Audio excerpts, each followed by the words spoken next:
இந்த ஒரு கைப்பிடி உரம் பயன்படுத்தினதுக்கு அப்புறமா எனக்கு பூச்செடிகளில் இந்த அளவுக்கு ரிசல்ட்ஸ் கிடைக்கும்னு சொல்லிட்டு நான் கொஞ்சம் கூட எதிர்பார்க்கவே இல்லை. எல்லா கிளையிலுமே வந்து நிறைய நிறைய மொட்டுக்கள் வச்சிருந்தது. இதை நான் வந்து செம்பருத்தி செடிக்கு பயன்படுத்தியிருந்தேன். ஒரு கிளையிலுமே வந்து குறைஞ்சது 6லேருந்து 7 மொட்டு வரைக்கும் வச்சிருந்தது. டோட்டலாக இந்த குட்டி செடியில் மட்டுமே குறைஞ்சது 30 மொட்டு வரைக்கும் இருந்தது. ஒரு மொட்டுக்களும் வந்து நல்ல பெரிய பெரிய மொட்டுக்களாக வச்சிருந்தது. ஒரு கை அளவுக்கு நமக்கு ஒரு பெரிய பெரிய பூக்களாக பூத்திருந்தது. இதை நான் ஐஸ்வர்யம் செம்பருத்திக்கும் ட்ரை பண்ணியிருந்தேன். இதில் நான் குறைஞ்சது 20 மொட்டு வரைக்கும் பூத்து நான் எடுத்துட்டேன். இப்போவுமே பேலன்ஸ் இன்னுமே இருக்கு ஒரு 20 மொட்டு கிட்ட. ஒரு குட்டி தொட்டில தான் வச்சு நான் வளர்த்துட்டு இருக்கேன்.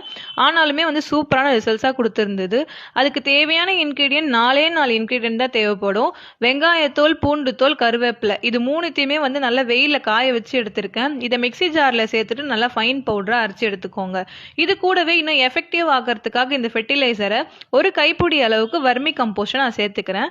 இதில் என்னென்ன சத்து இருக்குது அப்படின்னா, ஆனியன்